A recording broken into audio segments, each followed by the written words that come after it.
Hello everyone, welcome to math solution pro YouTube channel. আশা করি এই বর্তমান পরিস্থিতিতে তোমরা সকলে খুবই ভালো আছো।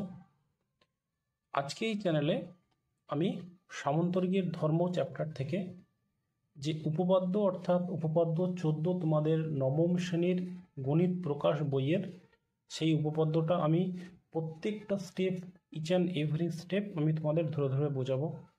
তার আগে প্রসঙ্গত একটা কথা বলে রাখি যে এই চ্যানেলে আমি ধারাবাহিকভাবে তোমাদের জন্য নবম, দশম, একাদশ, দ্বাদশ শ্রেণীর গণিতের বিভিন্ন ধারণা এবং প্রতিটা অঙ্ক ধারাবাহিকভাবে এই চ্যানেলে তোমাদের সঙ্গে শেয়ার করব বা তোমাদের সঙ্গে আলোচনা করব। এই ভিডিওতে আমি এই সামন্তরিকের যে উপপাদ্য 14 সেটা প্রত্যেকটা step by step, each and every step আমরা দেখব। তার সঙ্গে সঙ্গে একটা কথা একটু বলে রাখি যে গত ভিডিওতে অর্থাৎ সামন্তরিকের ধর্ম যে চ্যাপ্টারটা আছে এই চ্যাপ্টারের এগেনস্টে আমরা প্রত্যেকটা কনসেপ্ট অর্থাৎ সামন্তরিক সংক্রান্ত প্রত্যেকটা কনসেপ্ট আমি ডিটেলসে আলোচনা করেছি। তো চলো আজকের আলোচনা আমরা শুরু করি। উপপাদ্য 14 বিবৃতি যেটা আছে তোমরা দেখতেই পাচ্ছ, আমি অলরেডি লিখেছি যে কোনো সামন্তরিকের প্রতিটি কর্ণ সামন্তরিককে দুটি সর্বসম ত্রিভুজে বিভক্ত করে, বিপরীত বাহুগুলো দৈর্ঘ্য পরস্পর সমান এবং বিপরীত কোণগুলি পরস্পর সমান। প্রসঙ্গত একটা কথা আর একটু বলে রাখি যে পরীক্ষাতে তোমরা যেভাবে উত্তর লিখলে এই উপপাদ্যের জন্য ফুল মার্কস পাবে, আমি ঠিক সেইভাবে তোমাদের করে দেখাবো এবং বুঝে দেখাবো। এবং কিভাবে এই শুধুমাত্র ছবিটা দেখো, আমার খাতার নিচে কোথাও কোনো লেখা নেই, এই শুধুমাত্র ছবিটার সাহায্যে কিন্তু আমি এই উপপাদ্যের বিবৃতিটাকে টোটাল মেমোরাইজ করতে পারবো, সেই টেকনিকটাও আমি তোমাদের দেখাবো। এবং আরেকটা বিষয় বলে রাখি, আমি অনেক স্টুডেন্টকে আমার দেখেছি বিগত 10 থেকে 12 বছরের অভিজ্ঞতায়। তো আমি একটা বিষয় একটু বলতে পারি যে স্টুডেন্টরা নবম এবং দশম, অষ্টম এই সমস্ত শ্রেণীর স্টুডেন্টরা উপপাদ্যকে মুখস্থ করতে যায়। তোমাকে এখানে এ এর জায়গাতে যদি বি দেয়, বি এর জায়গাতে যদি সি দেয়, তাহলে কিন্তু তাদের এই সমস্ত উপপাদ্যের বিবৃতিটা গণ্ডগোল হয়ে যাবে। তো সুতরাং আমার এই যে উপপাদ্যটা, এই উপপাদ্যটা কিন্তু আমাকে মেমোরাইজার থেকে প্রত্যেকটা স্টেপ ধরে ধরে বুঝে বুঝে করলে আমি যে কোনো সময় যখনই দেবে কিন্তু আমি সেটা করতে পারবো। তো আমি সেইভাবে তোমাদের বোঝানোর চেষ্টা করব। তোমরা প্রত্যেকটা স্টেপ ধৈর্য ধরে দেখো। আশা করছি চ্যানেলে যারা নতুন আছো তারা সাবস্ক্রাইব করে পাশে থাকা বেল আইকনটা অন করে দেবে বা অল নোটিফিকেশনটা অন করে দেবে, যাতে আগামীতে আমি এই ধরনের ভিডিও আপলোড করলে তোমরা সহজেই সেটা থেকে উপকৃত হও। তো চলো প্রথমে কি বলেছে, যে কি দেওয়া আছে আমরা দেখি। ফার্স্টে কি দেওয়া আছে দেখো তো, যে বলছে কোনো সামন্তরিকের প্রতিটি কর্ণ সামন্তরিককে দুটি সর্বসম বিভক্ত করে, সর্বসম ত্রিভুজে বিভক্ত করে। তাহলে আমি এটাকে কয়েকটা স্টেপে ভাগ করে নেব। প্রদত্ত বলে লিখি। প্রদত্ত কি দেওয়া আছে আমি ধরে নিচ্ছি, যে ধরি এবিসিডি একটি সামন্তরিক। তোমরা কিন্তু ছবিটা এইভাবে সুন্দর করে পেন্সিল দিয়ে আঁকবে। এবিসিডি একটি সামন্তরিক, ঠিক কথা, এবিসিডি একটি সামন্তরিক। তাহলে সামন্তরিক হতে গেলে আমাদের কি কি শর্ত আমি আগের দিন বলেছিলাম, যে চতুর্ভুজের বিপরীত বাহুগুলি পরস্পর সমান্তরাল। তাহলে দেখো এডি সমান্তরাল বিসি আর এবির সমান্তরাল সিডি। তাহলে এডি বিপরীত বাহু কি, এডি সমান্তরাল বিসি এবং সিডি সমান্তরাল এবং এবি সমান্তরাল সিডি। এটা আমার জন্য এইটা ভাবার জন্য আমার কোনো ভাবার জায়গা নেই এই লাইনটা লেখার জন্য। কেন? অলরেডি আমি সামন্তরিকের সংজ্ঞাটা যদি দেখে থাকি, বুঝে থাকি, পড়ে থাকি, তাহলে কিন্তু আমি অনায়াসেই এই ত্রিভুজ, এই যে ছবিটার মাধ্যমে কিন্তু আমি এটা লিখতে পারবো যে এবিসিডি একটা সামন্তরিক, এডি সমান্তরাল বিসি এবং এবি সমান্তরাল সিডি। কোনো মুখস্থ করার দরকার নেই। এবারে পরে কি বলে, যে এসি একটা কর্ণ। কর্ণ কি? দেখো এক কোণ থেকে আরেক কোণ পর্যন্ত একটা সরল রেখা, এটাই কর্ণ। তাহলে এসি কর্ণ সামন্তরিককে দুটি ত্রিভুজে বিভক্ত করছে। সামন্তরিক এবিসিডিকে কোন কোন ত্রিভুজ দেখো, একটা ত্রিভুজের নাম হচ্ছে এবিসি আর একটা ত্রিভুজের নাম ACD. A BC triangle symbol দিবে, এবিসি ও ট্রায়াঙ্গেল এ সিডি ত্রিভুজে বিভক্ত করে, ত্রিভুজে বিভক্ত করে। এইখান পর্যন্ত লেখাতে আমার কোনো চিন্তা ভাবনার বা কোনো মনে রাখার প্রয়োজন নেই। এরপরে আমাকে প্রমাণ করতে বলেছে কি দেখো, প্রমাণ করতে হবে। ফার্স্ট স্টেপ হচ্ছে প্রদত্ত, অর্থাৎ যা দেওয়া আছে সেই বিবৃতি থেকে তুমি এখানে দেখে লিখেছ, তাহলে প্রমাণ করতে হবে, অর্থাৎ প্রামাণ্য প্রমাণ করতে হবে। অনেকে লেখে প্রামাণ্য। প্রমাণ করতে হবে কি দেখো, 1 নম্বর হচ্ছে বা এ হিসাবে তুমি দিতে পারো যে ত্রিভুজ এবিসি ত্রিভুজ সর্বসম ত্রিভুজ কি এসিডি, এই দুটো ত্রিভুজ সর্বসম হবে। বিতে কি প্রমাণ করতে বলেছে, বিতে প্রমাণ করতে বলেছে যে ত্রিভুজের, তোমাকে দেখো এখানে বলেছে যে বিপরীত বাহুগুলোর দৈর্ঘ্য সমান, বিপরীত বাহুগুলোর দৈর্ঘ্য সমান আর বিপরীত কোণগুলি মানে সমান। অর্থাৎ আমি এটা লিখতে পারি যে বিপরীত বাহুগুলো, এটা ফার্স্ট আমি বাহুগুলো লিখি, এ বি, বিপরীত বাহু দেখো এ বি আর এখানে সিডি, তাহলে A B is equal to CD, যেমন যেমন বলেছে ঠিক তেমনই আমি করব। BC is equal to AD, এটা গেল। আর সি পয়েন্টে বলেছে তোমাকে যে কোণ A B C is equal to কোণ A C D, A B C সমান এ সি ডি, এই এ বি সি সমান A D C, sorry A D C.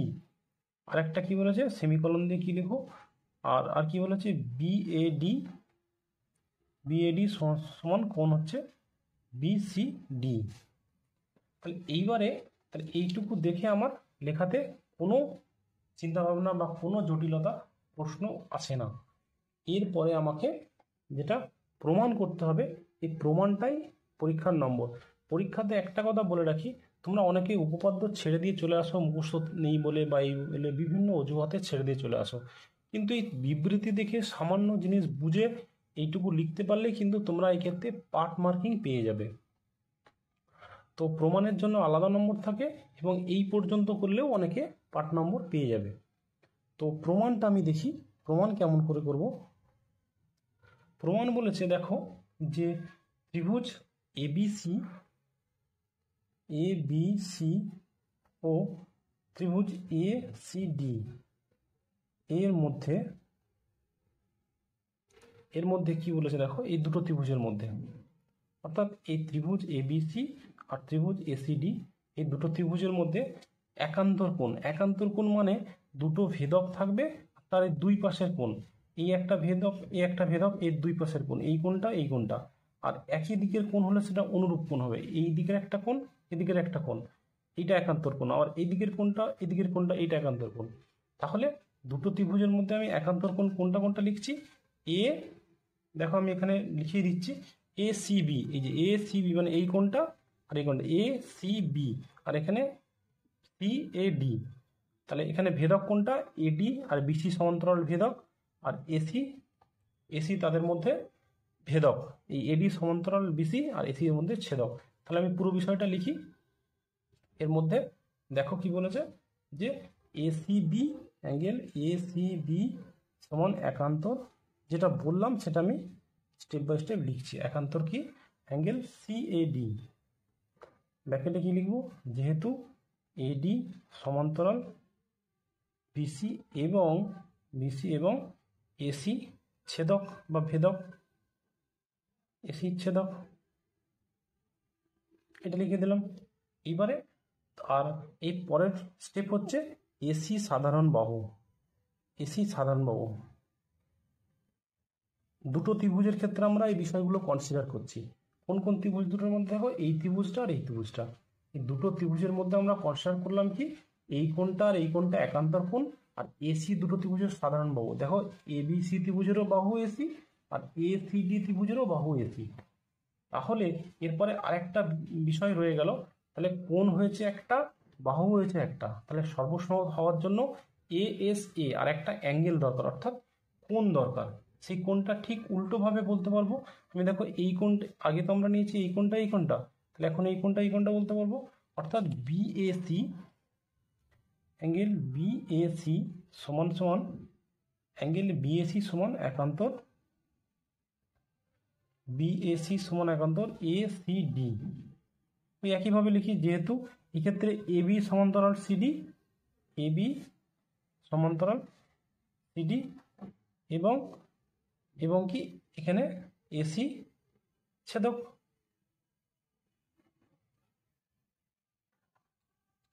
এটা একটু লেখাটা দেখতে হয়তো অসুবিধা হলো। এখানে দেখো বিএসি সমান একান্তর এসিডি লিখেছি, যেহেতু এবি সমান্তরাল সিডি, আমি এটা দেখিয়ে দিই। এবি সমান্তরাল সিডি মানে এইটার সঙ্গে এটা সমান্তরাল, আর এসি হচ্ছে ছেদক। তাহলে এই কোণটার সঙ্গে এই কোণটা একান্তর কোণ হয়ে গেল। তাহলে আমরা তিনটে সর্বসম হওয়ার জন্য তিনটে শর্ত পেয়েছি। এক হচ্ছে দেখো কোণ, একটা বাহু, একটা কোণ। তাহলে এই ত্রিভুজটা আমরা কি বলতে পারবো না, যে তোমরা ক্লাস 8-এ তো শিখেইছো যে সর্বসমতার সূত্র অনুযায়ী যে কোণ বাহু কোণ, কোণ বাহু কোণ, সেই সূত্র অনুযায়ী কিন্তু এটাকে আমরা সর্বসম বলবো। সর্বসমতার কি নিয়ম? সর্বসমতার এএসএ মানে A for angle, S for side, A for angle. তাহলে কোণ বাহু কোণ শর্ত অনুসারে কিন্তু আমরা এই শর্তে এটাকে আমরা কি বলবো? সর্বসম বলবো।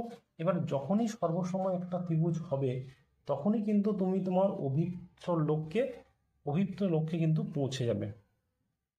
কিরকম দেখো, তুমি কি চেয়েছো এখানে? তুমি চেয়েছো যে দেখাবে যে বাহুগুলো সমান এবং কোণগুলো সমান। তাহলে এইটা সঙ্গে সঙ্গে আমি পেয়ে যাব বাহুগুলো সমান, বাহুগুলো সমান। তাহলে অতএব পেয়ে গেলাম আমি এবি সমান সিডি এবং কি পেলাম? এবি সমান সিডি পেলাম, একটা পেয়েছি, আর একটা বিসি সমান এডি, বিসি সমান এডি। এটা একটা প্রমাণিত, প্রমাণিত, সরি এটা বি প্রমাণিত, এটা প্রমাণিত। তুমি এখানে এইভাবে লিখে দেবে প্রত্যেকটা স্টেপ, এ প্রমাণিত, বি প্রমাণিত, বি প্রমাণিত হয়ে গেল। এবার তোমাকে সিটাকে প্রমাণ করতে হবে। অর্থাৎ দেখো এই দুটো কোণ মানে অর্থাৎ এবিসি, বি কোণ ডি কোণ, আর এ কোণ আর সি কোণ, এই দুটো অর্থাৎ বিপরীত কোণগুলো পরস্পর সমান, এটা আমরা দেখাবো। তাহলে এই দুটো ত্রিভুজের ক্ষেত্রে একটু লক্ষ্য করি, দেখো এই ত্রিভুজটা আর এই ত্রিভুজের ক্ষেত্রে এই কোণটা আর এই কোণটা তো এমনিই হবে। কেন বলো তো? এই দুটো সর্বসম ত্রিভুজ। আমি বলেছিলাম যে সর্বসম ত্রিভুজ যখনই হবে তখন তুমি যেটা চাইবে সেটাই পাবে। তাহলে এই কোণটা আর এই কোণটা অনুরূপ কোণ, কারণ এর যেরকম কোণ এরাও সেরকম কোণ। তাহলে অর্থাৎ এ বি সি আর এ ডিসি, এ বিসি আর A DC, angle A BC সমান অ্যাঙ্গেল এ ডিসি, এই দুটো কোণ সমান হবে। Angle A BC angle A DC সমান কেন? সর্বসম ত্রিভুজের অনুরূপ কোণ। দুটো কি? সর্বসম ত্রিভুজের অনুরূপ কোণ, অনুরূপ কোণ। ভেরি গুড, এই পর্যন্ত হলো। এবার তোমাকে বলেছে আর একটা কোণ দেখতে হবে। সেটা কি দেখো তো?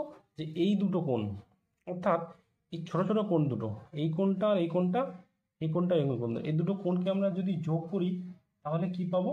দেখো বিএসি, আমি এখানে লিখছি পরিষ্কার করে, অ্যাঙ্গেল বিএসি,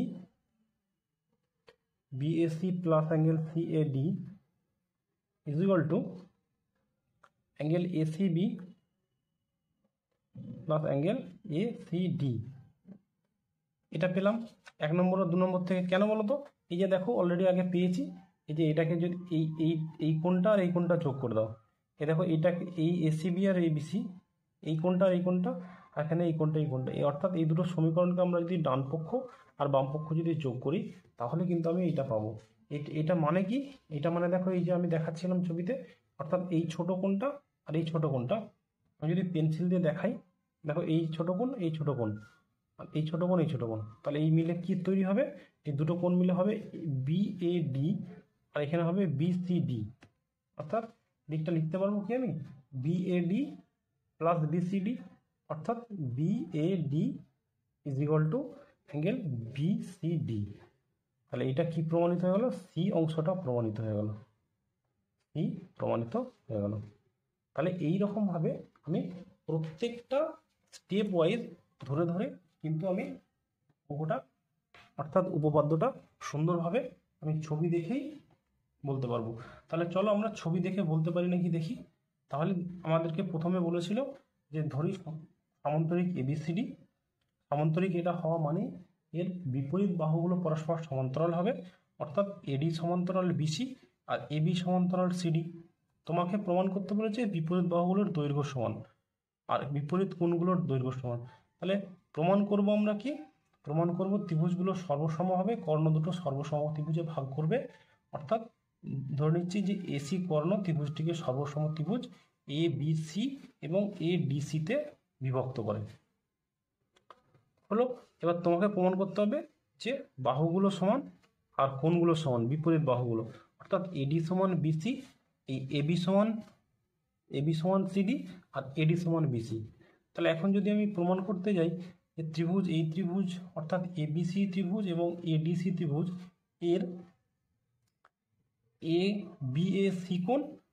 বিএসি কোণ সমান একান্তর এসিডি কোণ বা একান্তর এসিডি কোণ। আর কেন? অর্থাৎ এবি সমান্তরাল সিডি এবং এসি ভেদক।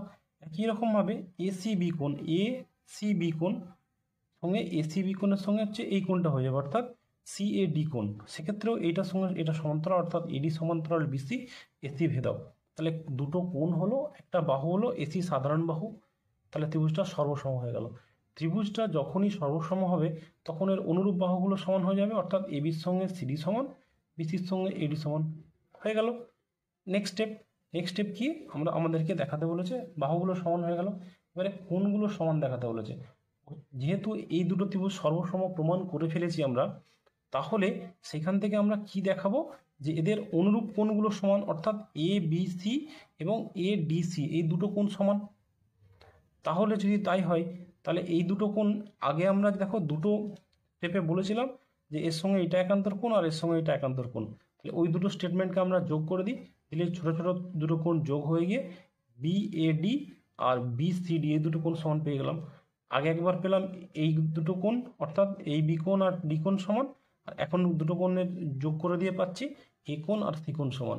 তাহলে আমি বলতে পারি না যে চারটে কোণই সমান, অর্থাৎ বিপরীত কোণগুলো পরস্পর মানের সমান। তাহলে এইভাবে কিন্তু আমরা মেমোরাইজ করে এই ছবিটা দেখার মাধ্যমেই কিন্তু সম্পূর্ণ উপপাদ্যটা এক নিমেষে চোখের নজরে আমরা এই উপপাদ্যটা এইভাবে বুঝে বুঝে করলে প্রত্যেকটা জিনিস কিন্তু আমরা, শুধু এই উপপাদ্যটা নয়, আমি তোমাদের সঙ্গে যতগুলো উপপাদ্য ক্লাস নবম এবং দশম শ্রেণী মিলিয়ে শেয়ার করব এবং অন্যান্য একাদশ দ্বাদশেও শেয়ার করব, তোমরা পরস্পর দেখবে যে এইভাবে প্রত্যেকটা জিনিস তোমরা এক নজরে মেমোরাইজ করতে পারবে। তো আশা করি ভিডিওটা ভালো লাগলে তোমরা বন্ধুদের সঙ্গে শেয়ার করে দেবে এবং লাইক ও সাবস্ক্রাইব করতে ভুলবে না। আজকের জন্য এই পর্যন্তই। Thanks for watching math solution pro.